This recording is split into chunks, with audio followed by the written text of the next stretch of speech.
Então, pessoal, de novo, boa noite a todos. É bom que eu falo que pela uma segunda vez que é uma alegria estar aqui e poder ter essa oportunidade de falar para vocês sobre um tema que eu considero fundamental e crítico na história do Brasil. É um dos momentos mais, eu diria, belos, em que a gente vê forças não católicas e católicas muito alinhadas e desse embate todo, eu diria que emerge a imagem de um homem que, na minha opinião, vai se tornar um dos maiores brasileiros de todos os tempos.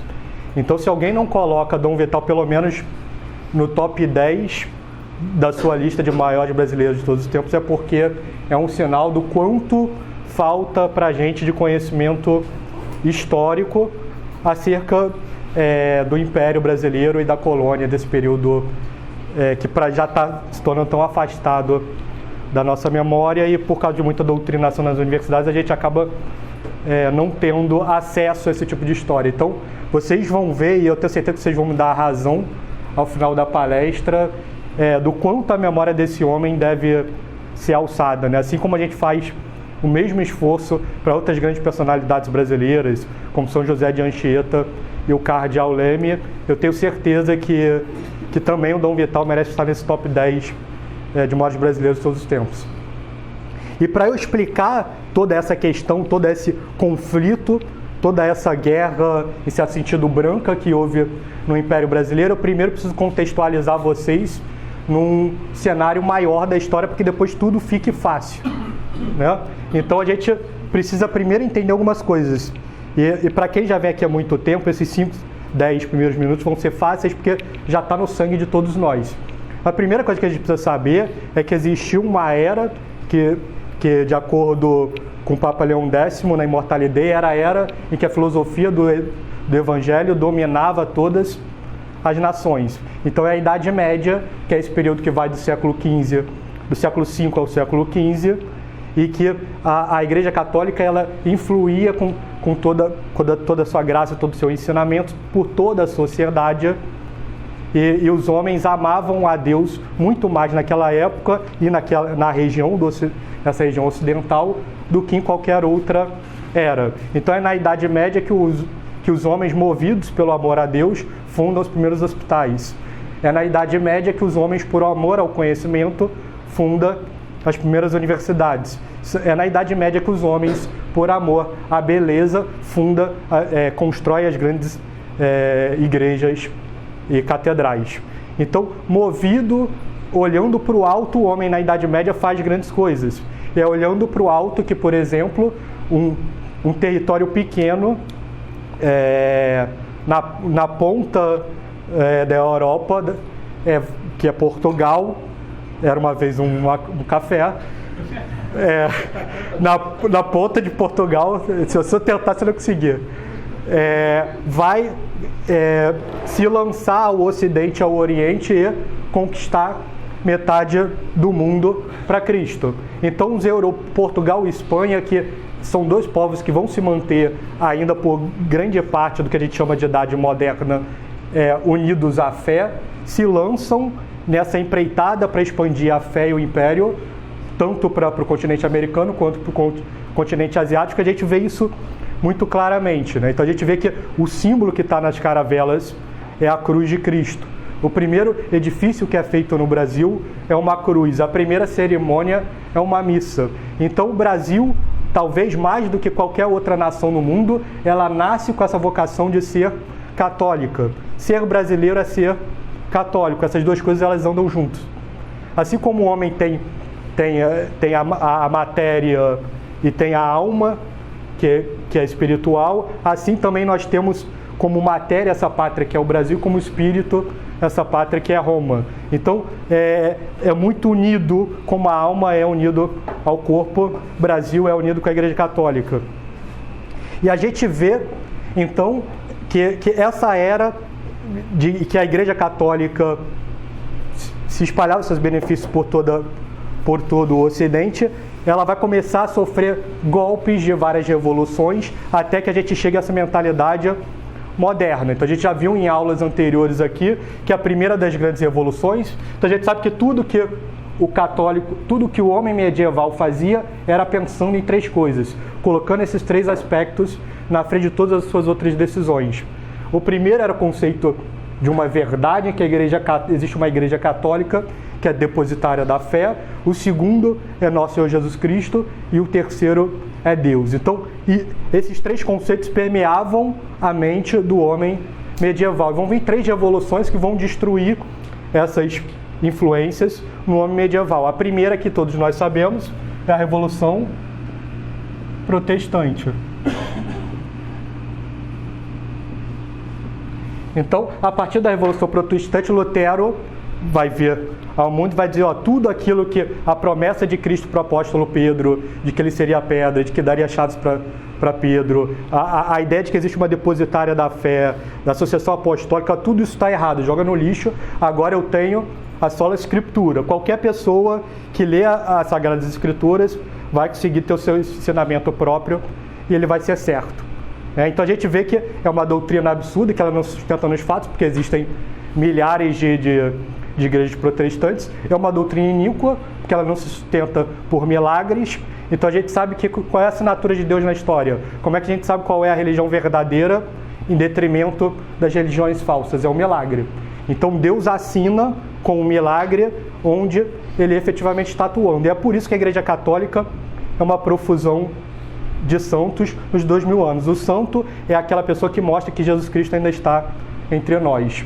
Então isso é muito claro, mas mesmo assim os homens movidos pelas paixões vão querer se tornar independentes dessa autoridade espiritual que é a Igreja Católica e vão cada vez mais atuar para fundar igrejas nacionais, como é no caso na Inglaterra e em toda a Escandinávia, ou num poder temporal cada vez mais separado do poder espiritual nas nações que ainda vão se dizer católicas. E isso vai ser um germe, a gente sabe, e aí a gente se aproxima do assunto da aula de hoje, de uma segunda revolução. A rebeldia do homem, a necessidade do homem de se distanciar de Deus vai aumentando cada vez mais, e essa necessidade de independência vai gerar o germe de uma segunda revolução, que é uma revolta contra o conceito de Cristo, que é a Revolução Francesa. E a gente sabe que depois vai vir uma terceira revolução, que é a Revolução Comunista, que vai destruir o conceito de Deus. Mas para a gente aqui interessa a segunda revolução, porque é o que vai caracterizar basicamente todo o conflito da questão religiosa. E ela nasce aonde? Ela vai nascer, o germen da Revolução Francesa, ela vai nascer em 1717 com a fundação da primeira casa maçônica em Londres. Então os liberais vão se unir, vão fundar a primeira casa maçônica em Londres em 1717. Isso vai se espalhar cada vez mais pela Europa. Então a gente sabe que pelo menos do século XVII ao início do século XX, praticamente maçonaria e liberalismo são sinônimos. A maçonaria ela é o seminário, assim como você forma padres num seminário, a casa maçônica é um seminário de liberais. Então uma pessoa que vai para a casa maçônica vai entrar lá, primeiro que é aberta a todas as religiões, e ela vai entrar lá absorvendo que tipo de conceito? Que qualquer religião salva. Eu preciso de igreja católica? Não. Eu preciso de Cristo? Não. Eu vou igualar agora a religião católica com o Islã, não importando se o Islã é homofóbico, ou se o profeta deles era um pedófilo, era um genocida, não importa isso, não importa que a doutrina é inferior, não importa que tem milagre, não importa nada. O liberalismo ele faz o quê? Ele iguala os erros à verdade. Então agora você pode ser asteca, arrancar o coração do cara, você pode ser muçulmano, você pode ser espírita, né? E achar que, sei lá, Santo Agostinho, se eu estou recebendo Santo Agostinho aqui, Santo Agostinho desaprendeu a falar latim, né? Porque se é um espírita português, o Santo Agostinho só sabe falar português. Se o espírita é francês, aí o Santo Agostinho só sabe falar francês. Se o espírita é japonês, o Santo Agostinho só sabe falar japonês. Latim nunca encarna, né? Mas não importa mais isso, o liberalismo ele não tem essa preocupação de buscar a verdade. E isso é muito claro, isso vai ser gestado nas casas maçônicas e aonde eles vêm, aonde uma casa maçônica é fundada, ela é fundada com dois grandes objetivos. Então, é um desejo igualitário cada vez maior, que vai desembocar depois na terceira revolução, porque uma revolução é mãe da outra. Assim como a Revolução Protestante, ela gera as bases para a Revolução Francesa, a Revolução Francesa vai gerar as bases para a Revolução Marxista. Então, nessa ânsia de igualdade, as casas maçônicas vão sempre lutar contra dois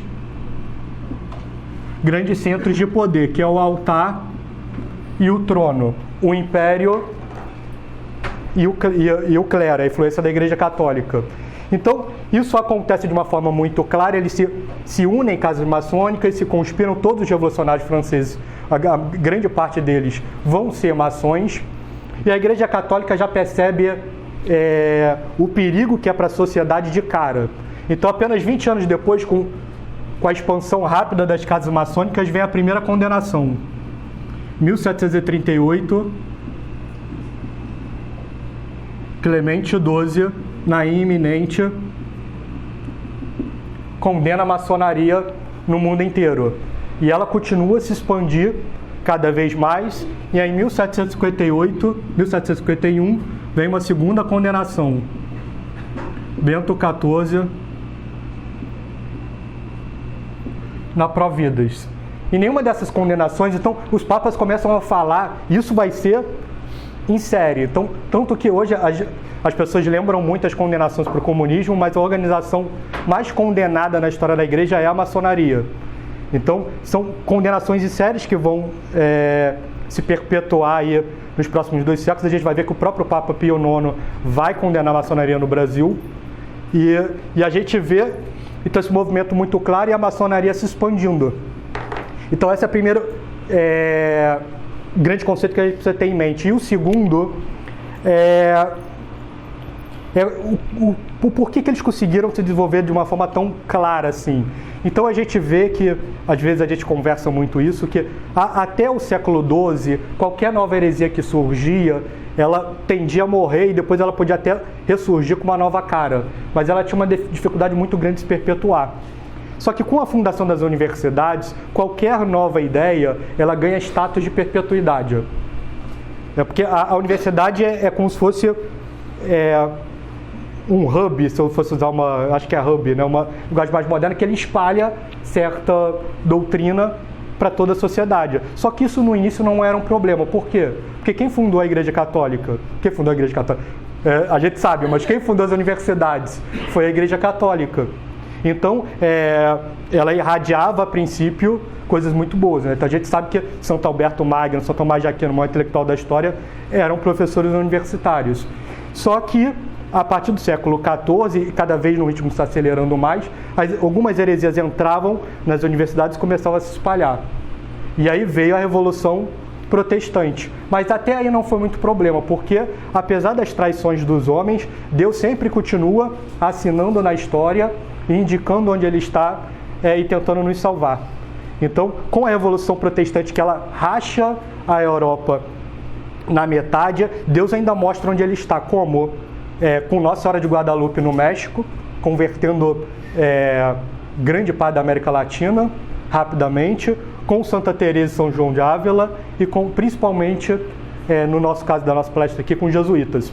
Então Deus vai suscitar São Pinácio e uma elite intelectual como nunca antes visto. Então, quem puder ir para a palestra de amanhã do Santo Antônio, a gente vai detalhar esse aspecto melhor, mas de uma forma nunca antes vista, surgiu uma classe de homens em que eram ao mesmo tempo pessoas de sétima morada, em que Deus fazia uma profusão de milagres, e por outro, era uma elite intelectual como sem igual em todo o mundo. Então, eram pessoas todas formadas nas principais universidades da Europa, e cada nova heresia que vinha tinha um jesuíta para debelar o erro. Cada nova heresia que vinha tinha um jesuíta para debelar o erro. O jesuíta era enviado para um lugar, como foi enviado para a Índia, e virava o apóstolo da nação, de tão importante que ele era, né? O apóstolo das Índias, como São José de Anchieta virou o apóstolo do Brasil. Tamanha a santidade e a ciência de cada um desses homens, e cada um desses homens era uma universidade.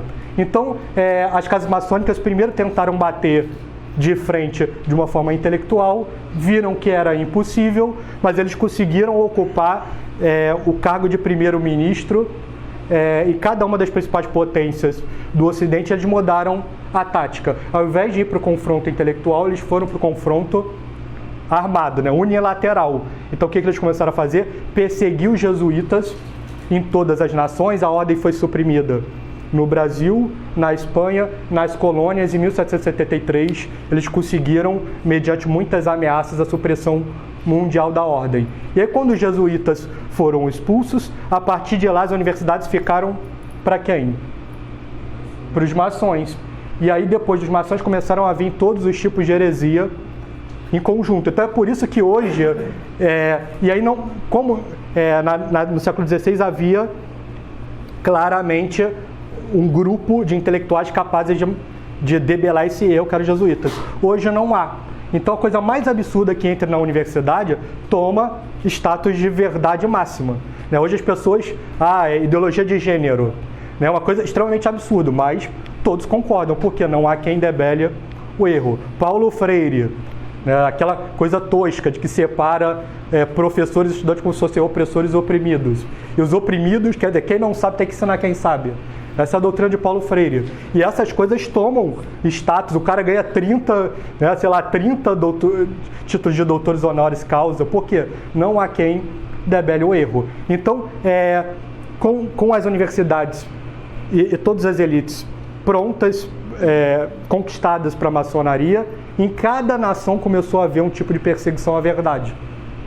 Então a gente tem, não é à toa que 15 anos depois da extinção das ordens, da ordem jesuíta, vem a Revolução Francesa, né? 1789. E na França, os liberais, as casas maçônicas vão fazer a Revolução Francesa. Na Itália, eles vão conquistar os estados papais. No México, vai ter a Revolução Cristeira. E no Brasil, a questão religiosa. Então, cada nação ela vai ser perseguida de uma forma. No Equador, o assassinato do presidente Gabriel Garcia Moreno. Então, vai haver um movimento de perseguição mundial das casas maçônicas para cima da Igreja Católica. Então, com isso, a gente começa a entender melhor certos aspectos, né? Então, e aí, todo esse conflito ele chega para o Brasil quando? Em 1802, a gente tem a fundação da primeira casa maçônica no Brasil.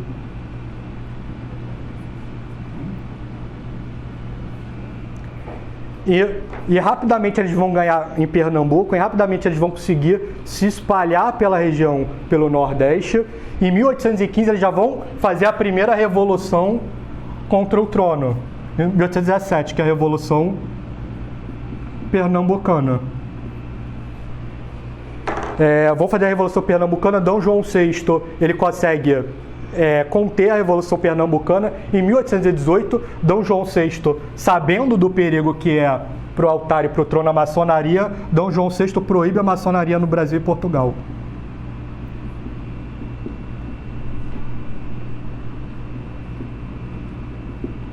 Proíbe a maçonaria em 1818. Só que funciona, não? Então, a Igreja Católica, desde a encíclica de 1788, vai recorrentemente dizer para todos os reis, olha o perigo que a maçonaria é de instabilidade tanto para o altar quanto para o trono. A maioria dos grandes reis não vão ouvir esse apelo e eles vão sempre caindo como um dominó, né? Então, a gente sabe que em 1818, D. João VI ouve, bloqueia, mas isso não é suficiente. Ele consegue acabar, em certo sentido, com a maçonaria em Pernambuco, só que ela ressurge no Rio com um rapaz que é muito famoso, chamado José Bonifácio.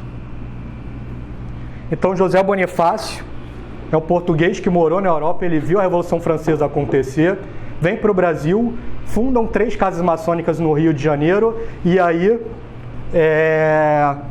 nas vésperas da independência, funda o Grande Oriente do Brasil, Góbia. E José Bonifácio vai ser o primeiro grão-mestre do Grão Oriente do Brasil e vai organizar todo o movimento de independência junto com Dom Pedro I. Então a gente tem a independência do Brasil em 1822. E aí percebam que no momento em que o Brasil se torna independente de Portugal, em certo sentido parece que o Brasil ali começa a atrair a sua vocação original de ser uma nação católica. Então ela sai de uma nação que com Portugal é uma territorialmente, espiritualmente, e esse rompimento faz com que o Brasil seja colocado nas mãos de uma elite maçônica. E essa elite maçônica vai começar a atuar cada vez mais para perseguir a igreja no Brasil. Então Dom Pedro II ele vai ser muito influenciado pela maçonaria, ele vai crescer com esse espírito muito mais liberal do que católico. Então isso já começa a dar um cenário melhor para a gente. Por quê? Porque existem três relações igreja-estado principais. A primeira é o que a Igreja Católica defende, que é aquela ideia do Estado católico, ou seja, existe um poder temporal e existe um poder espiritual, sendo que nas matérias mistas o poder temporal ele é subordinado ao poder espiritual e o poder temporal deve favorecer a verdade. Por quê? Porque o fim do último do homem é amar a Deus nesta vida para estar unido a Ele na próxima. E o fim da história é a contagem do número dos eleitos. Então o Estado, além de promover o bem comum, ele deve favorecer com que o homem cumpra seu fim último, que é amar a Deus, certo? Então essa é a ideia. Então a Igreja Católica ela deve ser favorecida em detrimento das demais. E aí a maçonaria vai vir com um novo projeto de Estado, que é a ideia do Estado laico. Então as pessoas defendem certas coisas, elas nem sabem de onde essas coisas vêm, né? Então, as pessoas acham que o Estado laico é o único modelo que existe de relação à igreja e Estado e o grande modelo maravilhoso. Não, mas é um modelo proposto por um certo grupo, etc. E você compra as coisas sem saber. Então é a proposta da maçonaria. Porque se para ela tanto faz ser islâmico ou católico, faz sentido com que o Estado favoreça a religião verdadeira? Não. Ele deve ser, de certa forma, neutro, como se isso fosse possível. E aí existe também um terceiro modelo, que é o Estado regalista, que é uma deturpação do primeiro. Então, no Estado regalista, você muda a ordem. Então, ao invés do Estado servir a Igreja Católica se torna servo do Estado. Então, aqui é como se fosse uma corrupção do primeiro caso. Certo? Então o Brasil ele vai nascer na sua Constituição, como o Brasil ele nasce em todos os séculos em que ele é colônia, ele tem essa vocação católica, etc., pelo menos até a expulsão dos jesuítas. Toda essa cultura permeada de catolicismo, ela vai se manter na Constituição aonde? Na letra. Então a primeira Constituição brasileira de 1824 proclama que a Igreja Católica é a igreja oficial do Império, certo? Então a Igreja Católica é a igreja oficial do Império na teoria, e na prática ela é o quê? É uma serva do Império. Então o Estado ele vai começar cada vez mais se apoderar da igreja e imiscuir em todos os sentidos. Então, por exemplo, quem indica o bispo no Império Brasileiro? Não é o Papa, é o imperador. O imperador indica e no máximo o Papa vai dar o ok. Várias das receitas da igreja hoje, como a coleta, etc., vão ser propriedade do Estado. Os padres vão ser funcionários públicos. Os bispos só vão poder sair das suas dioceses com permissão do governo. Para você fundar um seminário, você precisa submeter os estatutos para o governo. A ementa, o que vai ser aprovado, tudo o governo ingere. E aí o governo, cada vez mais, ele vai perseguindo, porque as casas maçônicas no Império Brasileiro, eles têm caminho livre, então eles vão ganhando poder gradativamente. E quanto mais vai aumentando o poder, mais vai aumentando esse tipo de perseguição. Então, em 1855, por exemplo, o governo emite um aviso proibindo o ingresso de qualquer noviço nas ordens religiosas, para acabar com todas. Então, era proibido, por exemplo, uma pessoa entrar no mosteiro de São Bento para tentar virar monge. E aí, o que a igreja faz? Sempre tentando fugir de uma forma pacífica. Então o governo proibiu, então eu vou pegar o noviço e vou mandar para a Europa. E aí quando o cara virar monge lá, ele volta para o mosteiro aqui.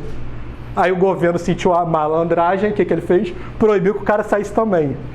Então foi assim, a pressão cada vez mais aumentando. E aí, já em 1850, 1860, vocês vão ter já os primeiros bispos reclamando contra essa escravidão que o Império submetia à Igreja. E aí é preciso entender que, como a Igreja estava sob controle de um Império maçonizado, era interessante ter muitas dioceses? Não. Então, durante o Império todo do Brasil, só existiam 12 bispos. Então, aqui está o mapa do Brasil, essa coisa bela, sem o Acre, porque o Acre não existe, né?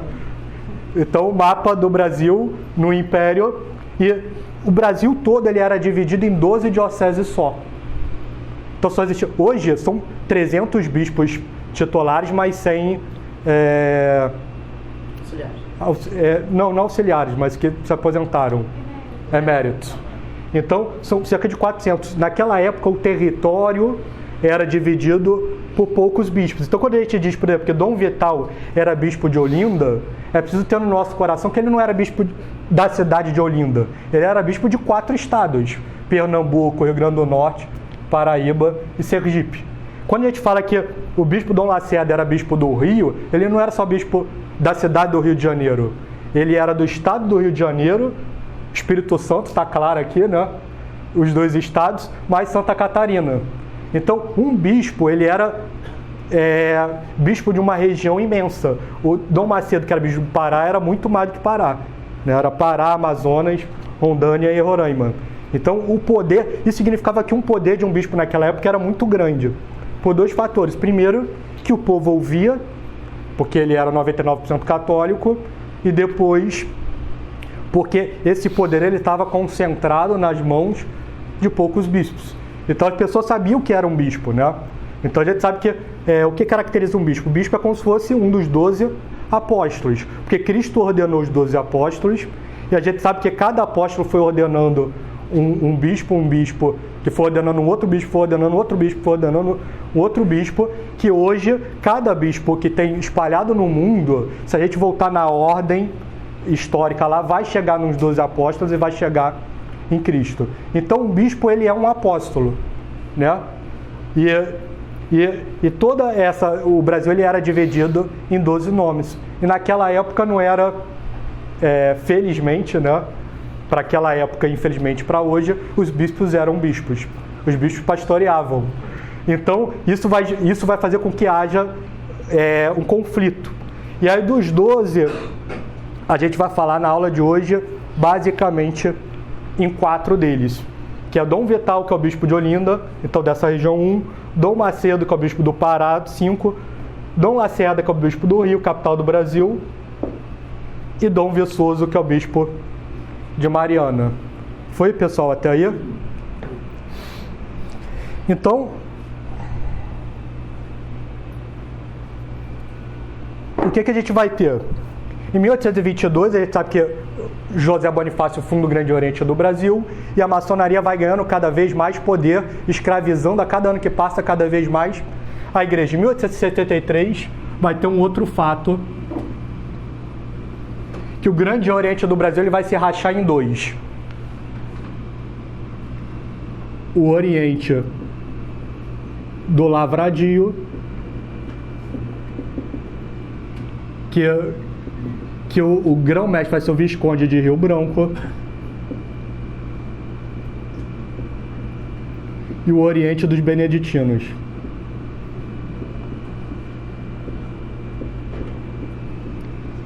Vou entrar no... Oriente dos Beneditinos, que o primeiro grão-mestre vai ser o Saldanha Marinho, que é também conhecido como Ganganélia.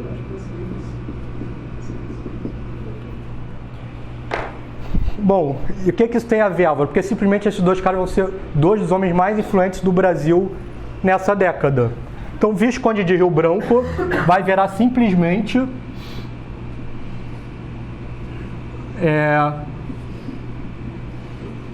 o ministro do Conselho de Ministros.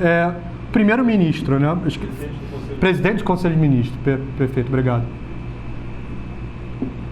Presidente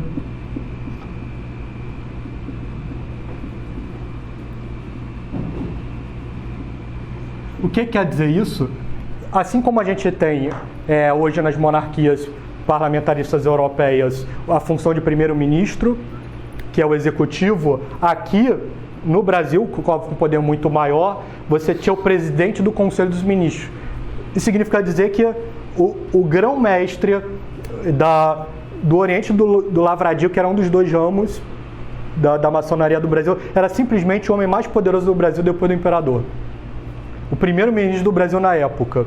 E o Saldanha Marinho era o principal jornalista do Brasil na época em que você ser escritor de jornal era tudo. Porque a gente precisa voltar para aquela época. Naquela época existia internet? Não. Existia Globo? Graças a Deus não. Não existia nada disso. O que existia? Jornal. Então quem escrevia no jornal tinha o poder, certo? De influenciar as pessoas, né? Poder cultural. Então a gente tem Saldanha Marinho como o grão-mestre de um dos Orientes e o primeiro-ministro como grão-mestre do segundo Oriente. E a Igreja Católica cada vez mais acorrentada, ou seja, a maçonaria começa a perceber que o momento do ataque final à Igreja Católica no Brasil estava se aproximando. Então, assim como eles destruíram grande parte da igreja na França nas armas, e no México, que gerou a Guerra Cristã por causa da reação católica, eles perceberam que a hora de aumentar o tom estava se aproximando, porque eles detinham todo o poder político em suas mãos. E aí eles só estavam esperando uma oportunidade para começar a perseguição, e essa oportunidade vai acontecer em 3 de março, se eu não me engano, de 1872. Porque até aqui foi para vocês entenderem, né? Porque vocês verem que são muitas variáveis juntas. Isso. Então, em 3 de março de 1872, o que acontece? A gente sabe que o Visconde de Rio Branco é o homem mais poderoso do Brasil. E o que ele resolve fazer? Um evento da maçonaria no Rio de Janeiro em homenagem a ele. Ele resolve fazer evento em homenagem a ele, porque ele era o autor da Lei Áurea. Da Lei Áurea não, da lei do ventre livre, quer dizer, qualquer escravo nascido estava livre. Então, ele resolveu que a maçonaria deveria fazer um evento em homenagem a ele. Não obstante, ele queria que um padre fizesse um discurso em homenagem a ele. E aí eles chamaram o padre Almeida Martins. O padre fez um discurso na maçonaria, exaltando a maçonaria, exaltando o grão-mestre, e publicou nos jornais. Quando ele fez isso, o conflito estava instalado. Por quê? A gente está em 1872, ou seja, isso dá para a gente 140 anos de uma dezena de condenações da igreja. Já tinha acontecido a Revolução Francesa, o Papa estava sitiado em Roma por causa do ataque da maçonaria italiana aos Estados Pontifícios. A confusão instaurada no mundo inteiro, e aí chega com várias condenações, e um padre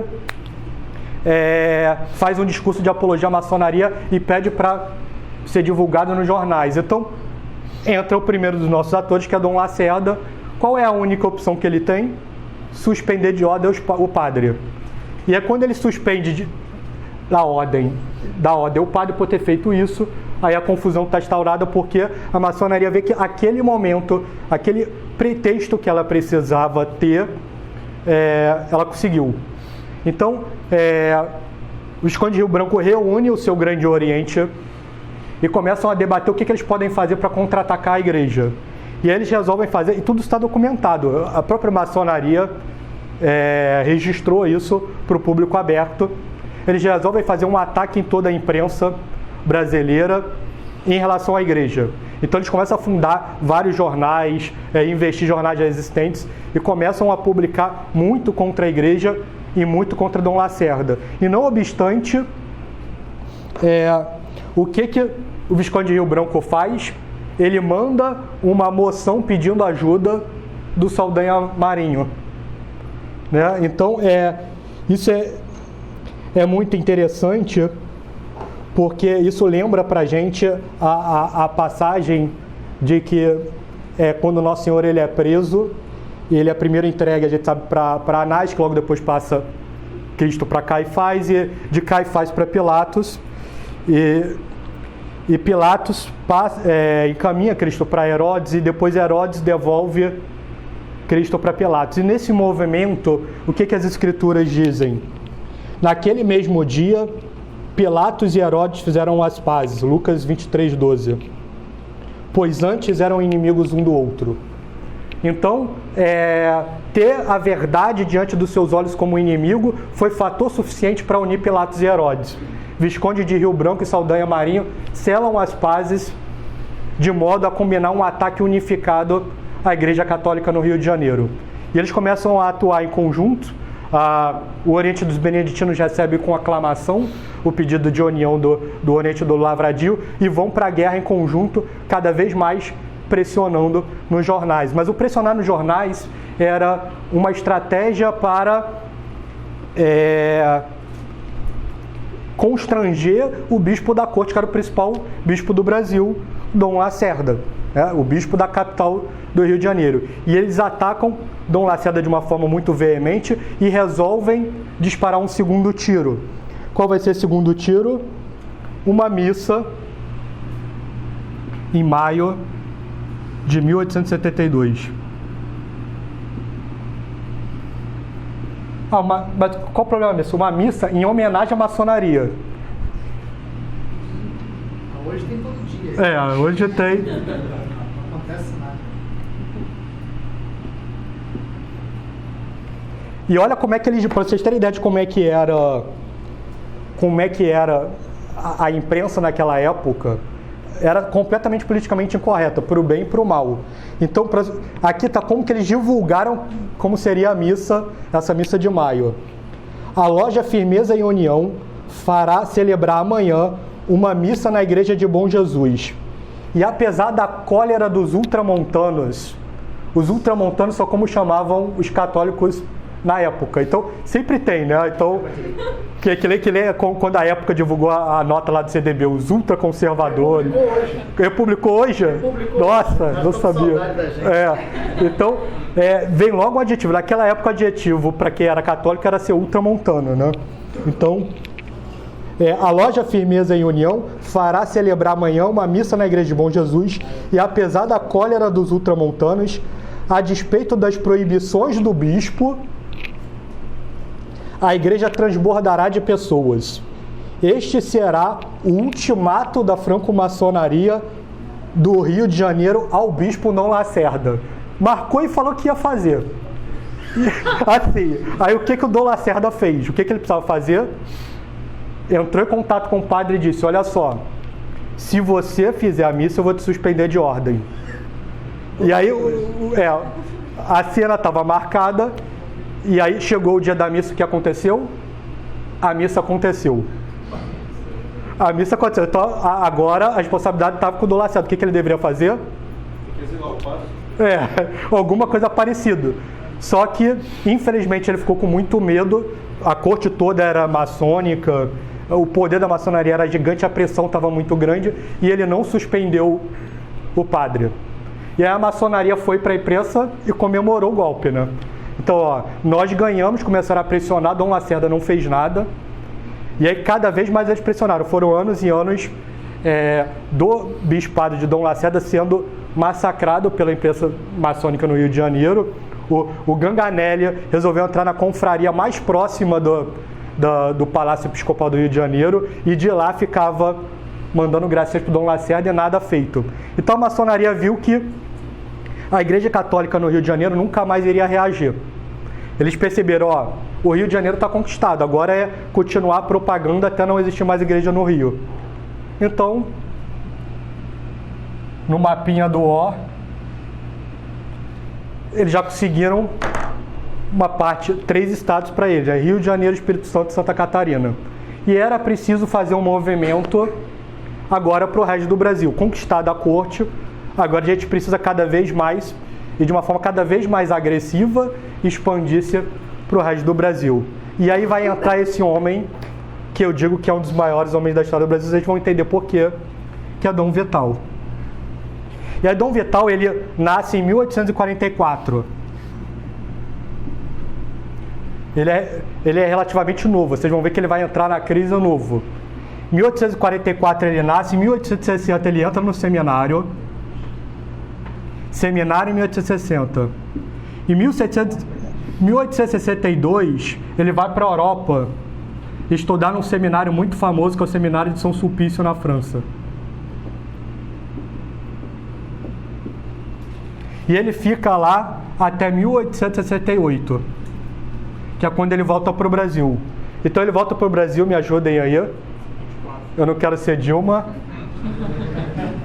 Com 24 anos ele está no Brasil como padre, ensinando filosofia no Seminário de São Paulo. E aí, vai ser isso por 3 anos. Por 3 anos. E o que vai acontecer? Ele vai se destacar no Seminário de São Paulo e é preciso entender a cabeça de uma outra personalidade, que é Dom Pedro II. Então a gente sabe que Dom Pedro II ele é formado, influenciado pela maçonaria. Então ele é uma pessoa que as pessoas dizem que o catolicismo dele era só exterior, né? Ele não fez nada para coibir nenhum desses movimentos. E a gente vai ver que ele vai cada vez mais tomar posição em relação à maçonaria. Isso não deve escandalizar a gente, porque principalmente a partir da Revolução Francesa, todas as casas imperiais, todas as casas de cada nação, elas acabam tendo sempre 2 ramos, né? Então, assim como um dos apóstolos traiu a Cristo, isso não pode ser diferente numa casa imperial. Você sempre vai ter o ramo dos grandes católicos e o ramo dos caras mais ligados ao liberalismo, né? Que hoje é mais descolado da maçonaria, não é como era naquela época, que as coisas eram praticamente sinônimos. Então, por exemplo, naquela época você tinha a Princesa Isabel como grande modelo de imperatriz católica, e ao mesmo tempo você tinha Dom Pedro I e Dom Pedro II, que não eram exemplos lá de piedade, né? Então, por que isso? Porque a gente sabe que quem é que indica o bispo?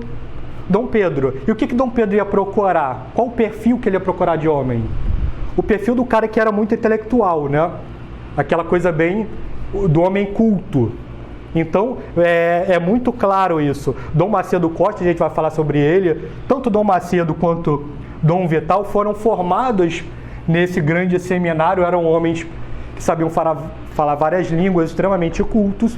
Então, aquilo atraía Dom Pedro II, via um homem novo, né, lecionando já em São Paulo. E aí Dom Pedro II, em 1871, resolve indicar Dom Vital. Não sabia a treta que ele ia arrumar com isso, mas ele resolve indicar Dom Vital para bispo de Olinda, que é essa região toda aqui, ó, né, o nosso E aí ele resolve indicar para o bispo de Olinda, e naquela época os bispos não eram carreiristas, né? Hoje ele tem um problema um pouquinho maior nesse sentido, pouca coisa, mas quando Dom Vital ele recebe a notícia, ele fica desesperado, porque ele é novo, tem 27 anos agora, convenhamos que é uma idade muito incomum. 27 anos, ele acha que ele não é digno de ocupar aquele cargo. Então a primeira coisa que ele faz é ir para o superior imediato e pedir para não ser bispo. A superior imediato fala, não vai dar, vai ter que ser, o rei está mandando. Igualzinho hoje. Aí pediu para o superior geral dele. A superior geral, não vai dar. E aí, não satisfeito, ele escreveu para o Papa. Papa, por favor, eu não posso ser. Escreveu para o Papa. E aí, enquanto isso, óbvio, outras pessoas se movimentando para ganhar o lugar dele. E aí o Papa também não queria. Porque ele pensou, cara, o imperador deve estar, sei lá, numa mentalidade mais moderna, maluco. Como é que ele me indica um bispo de 27 anos? Mas é quando ele recebe a carta de Dom Vital, ele pensa, cara, é esse. Aí o Papa devolve a carta de Dom Vital, sinto muito. Vai ter que assumir. E aí assumiu. E aí Dom Vital, quer dizer, constrangido pelo superior imediato, pelo superior geral e pelo Papa, vai para a Diocese de Olinda e chega na Diocese de Olinda em 17/3 de de 1872. Reparem, quando é que tinha começado a estourar a confusão? 3 de março. 2 semanas depois, quase, Dom Vital está chegando, certinho, 2 semanas depois ele está chegando na Diocese de Olinda. Em maio tem a vitória da maçonaria no Rio de Janeiro. E Dom Vital só tem 2 meses de diocese. Então, quando a maçonaria conquista a vitória no Rio de Janeiro, para onde ela direciona os tiros? Diocese de Pernambuco. O maior erro que eles podiam ter, pensar na vida deles, direcionar para a Diocese de Pernambuco. E começam com a mesma tática que tinha obtido sucesso no Rio de Janeiro, com uma série de reportagens para tentar denegrir Dom Vital. Então ele já recebe com aqueles... já chega com todos os jornais batendo no bispo, mas até aí ele resolve não reagir. Ele entrega para Deus. E aí...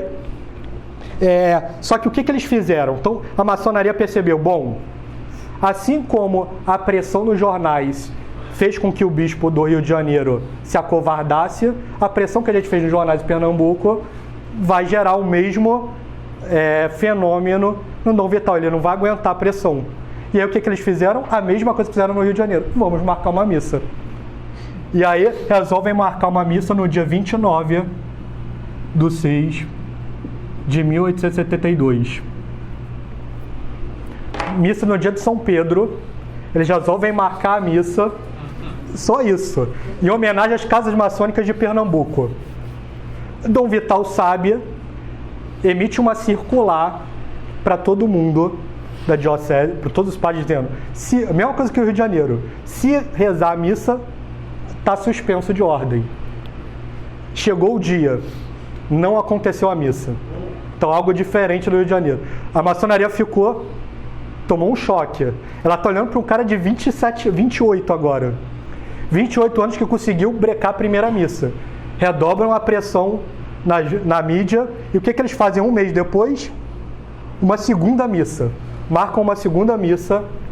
Então, a primeira missa no dia 27, logo depois tem uma segunda. O que Dom Vital faz? A mesma coisa.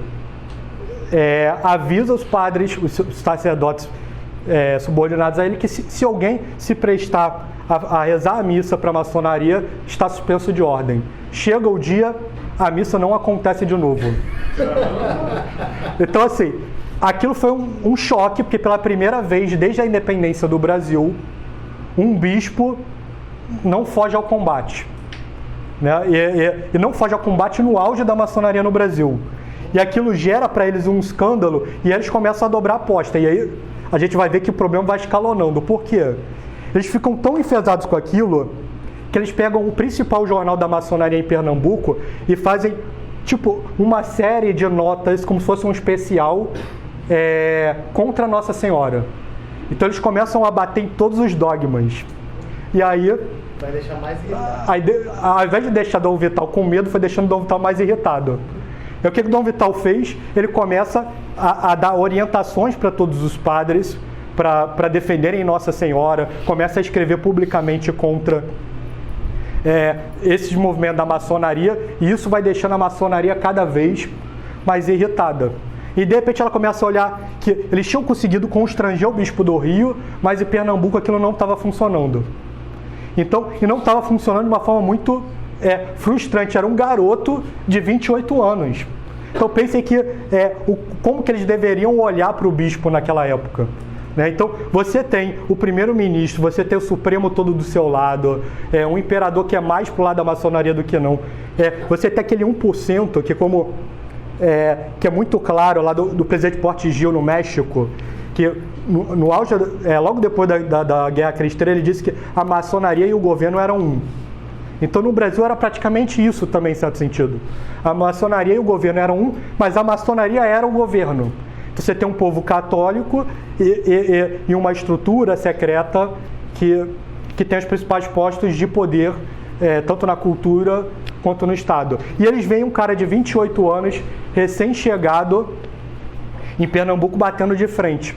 Então eles, não obstante, eles resolvem aumentar o passo na confusão mais uma vez. Então eles pensam, como é que a gente pode fazer para mostrar para Dom Vital que não tem como ele bater de frente. Vamos fazer o seguinte, vamos colocar a lista de todos os maçons da Diocese de Pernambuco no jornal. Todos os padres, todos os leigos, para mostrar que todos os postos poderosos da Diocese estão conosco. E aí ele publica isso. E aí quando a maçonaria publica isso, e aí isso foi feito em Pernambuco, e aí por isso que tem o segundo nome aqui, e foi feito no Pará, a lista foi publicada no Pará e na Diocese de Pernambuco. O que acontece aí? Qual é a implicação de publicar a lista dos maçons nos jornais? A gente sabe que a maçonaria é condenada por 2 séculos de história. Só que a maçonaria, como é uma seita secreta, é fácil você descobrir, ter prova de quem é realmente? Não. Então, de repente, você tinha a lista de todo mundo que era maçom nos 2 jornais. Só que a maçonaria tinha o poder. Então, a partir dali, qual era a decisão que sobrou para o Dom Vital? Ele só tinha 2 decisões possíveis. Uma, seguir o bispo do Rio de Janeiro, não fazer nada e deixar com que a igreja morra por inanição, como estava acontecendo no Rio de Janeiro, ou ele iria para o combate. E o que ele escolheu? O combate. Aí as coisas vão ficar mais interessantes. Porque ele pega a lista e a partir da lista ele traça uma estratégia de reconquista católica em cima daqueles nomes. Divide em 2 grupos. Como é que eu vou fazer para pegar os padres? Ele chega, monta na sala dele episcopal, reúne todos os documentos de condenação da igreja e começa a chamar padre por padre da lista. Senta aqui. E aí começa a mostrar, tá vendo? A igreja condena por isso. Vai dando aula um por um, falando, ameaçando, etc. E aí ele consegue trazer a maioria dos padres, menos 2. E aí esses 2, ele vendo que ele não conseguia convencer pela autoridade, pelos argumentos, ele se joga no chão, assim, só com os 2, se joga no chão, se ajoelha, pede que o cara volte, né, uma demonstração privada de humildade muito grande. Isso não deve escandalizar a gente, isso é até muito comum. Então quem já leu a história de jesuítas sabe que do episódio muito bonito em que São Francisco Xavier estava tentando converter um nobre português e não conseguia de jeito nenhum. Então ele tirou a camisa e começou a se flagelar na frente do nobre. A nobre ficou horrorizada e se converteu ali.